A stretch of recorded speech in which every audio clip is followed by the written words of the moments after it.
What's up, guys? Gamestork here. You're watching it. Yeah, that's right. They call me the Gamestork because I deliver. And yet again, here we are. The month of November. Big things on the horizon. Lots of fun. But this is also kind of a slow news day, so I just have a few things. We're going to talk a little bit about the Banjo-Kazooie thing. Like, is it coming? Is it coming? Hey, is it coming? They don't know. Okay. Let's see what the developer has to say. Also, we're going to look at a cool game that's coming that looks pretty sweet to me. All right, let's do this. A Greek, yeah!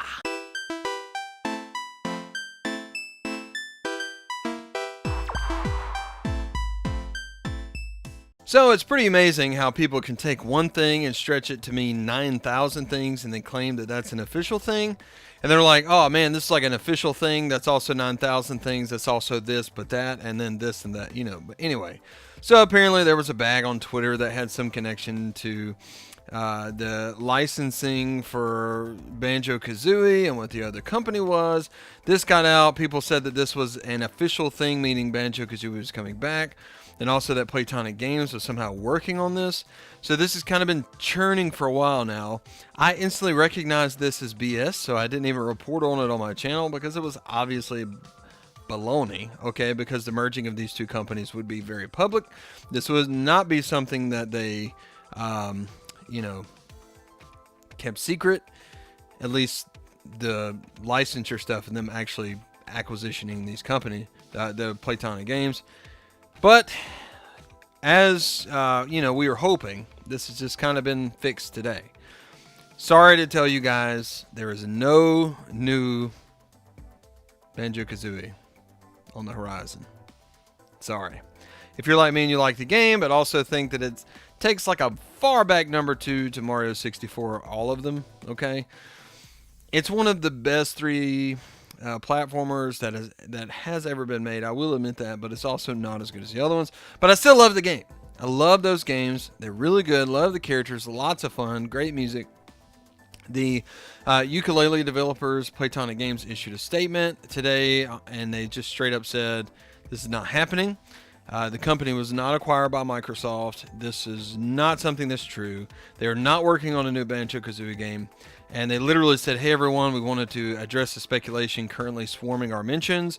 We hate to be the bearers of news that isn't what you want to hear, but we thought it best to come out and say we aren't working on a new Banjo-Kazooie game, and we remain an independent studio. Now this is what they put on Twitter. Now the good news here is they just put out a rockin' yooka-laylee 2D platformer game that is amazing, that if you have not played it, go play it. It's one of the absolute best and greatest of the great as far as 2D platformers of the past decade. It's really good. It captures all things great to do with platforming, and it's also great characters.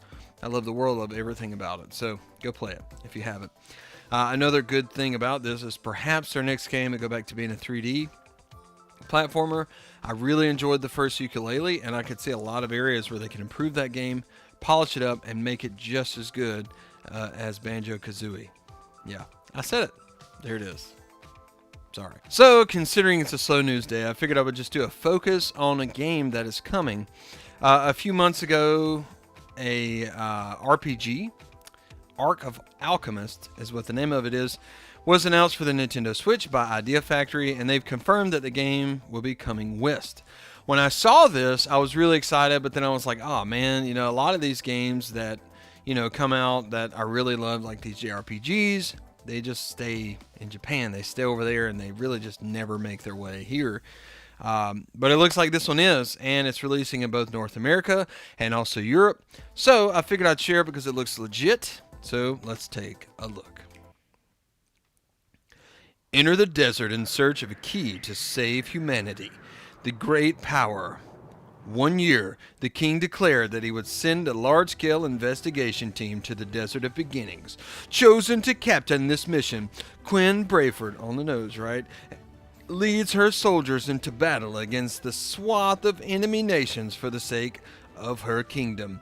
Quinn gazes at the ancient alchemic device, the Lunagear, within her hand, according to the legends of yore.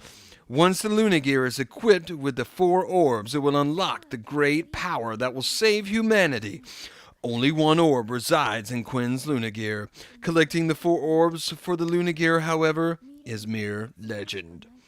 With the threat of dangerous creatures and machine dolls wandering the desert, one of the enemy nations, the Principality of New Haven, has dispatched their military in search of a great power. Now Quinn and her band of allies must fight against the Principality of New Haven in hopes to find the great power to save humanity. Quinn steels herself, but even so, she can't help but doubt the existence of the great power. So this looks pretty sweet. It looks awesome. I dig it. I can't wait to play. This is almost as exciting as finding out the next Batman is going to be a shiny, glittery vampire. That's right, I said it. Let's end on that note. Wabba-da-bop! Gamestork, delivering news, reviews, and playthroughs like a newborn baby.